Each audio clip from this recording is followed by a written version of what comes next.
అందరికీ నమస్కారం. ఆత్మకూరు నియోజకవర్గం సంగం మండలం మండలాధ్యక్షుడు, వివిధ గ్రామాల నాయకులు ఇక్కడ ఉన్నాము. ఈరోజు రాష్ట్రం అంతా చూస్తూ ఉంది.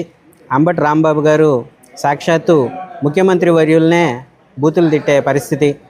వైసీపీ గవర్నమెంటు మునుపటి గవర్నమెంట్లో కూడా ఇదే విధమైన మన సంస్కృతికి వ్యతిరేకంగా బూతుల రాజకీయాన్ని కనిపెట్టింది వైసీపీ ప్రభుత్వం. అసలు ప్రతి విమర్శలు చేయాలంటే మనం సీనియర్ నాయకులు 80ల్లో ఎవరైతే రాజకీయ అరంగేట్రం చేశారో ఆ నాయకుల్ని ఆదర్శంగా తీసుకోవాలి. మీరు రోసయ్య గారిని తీసుకోండి, వెంకయ్య నాయుడు గారిని తీసుకోండి, అలాగే నారా చంద్రబాబు నాయుడు గారిని తీసుకోండి. ఇప్పుడు మన ప్రస్తుత దేవాదాయ శాఖ మంత్రివర్యులు శ్రీ ఆనం రామనారాయణ రెడ్డి గారిని తీసుకోండి.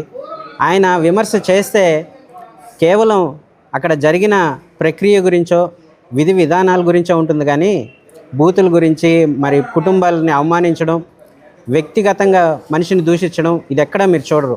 ఉదాహరణకి మొన్న హంద్రీనేవా ప్రాజెక్టు గురించి జగన్మోహన్ రెడ్డి గారు చేసిన డ్రామా గురించి రామనారాయణ రెడ్డి గారు చెప్పారు.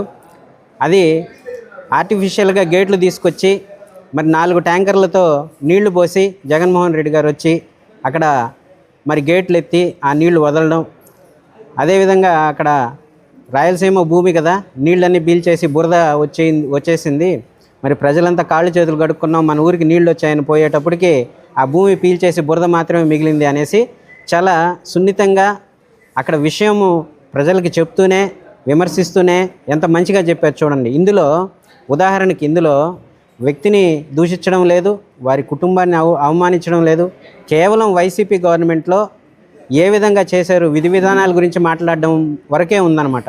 అందువల్ల 80ల్లో వచ్చిన సీనియర్ నాయకుల్ని ఇప్పుడున్న నాయకులు, యువ నాయకులు అందరం కూడా వారిని ఆదర్శంగా తీసుకొని ప్రతి విమర్శలు హుందాతనంతో మన సంస్కృతిని కాపాడుతూ రాజకీయాన్ని హుందాతనంతో చేయాలనేసి ఈ సభాముఖంగా నాయకులు అందరం కూడా మరి అంబటి రాంబాబు వ్యాఖ్యల్ని ఖండిస్తూ మరి ప్రజలకి మనవి చేసుకోవడం జరుగుతుంది.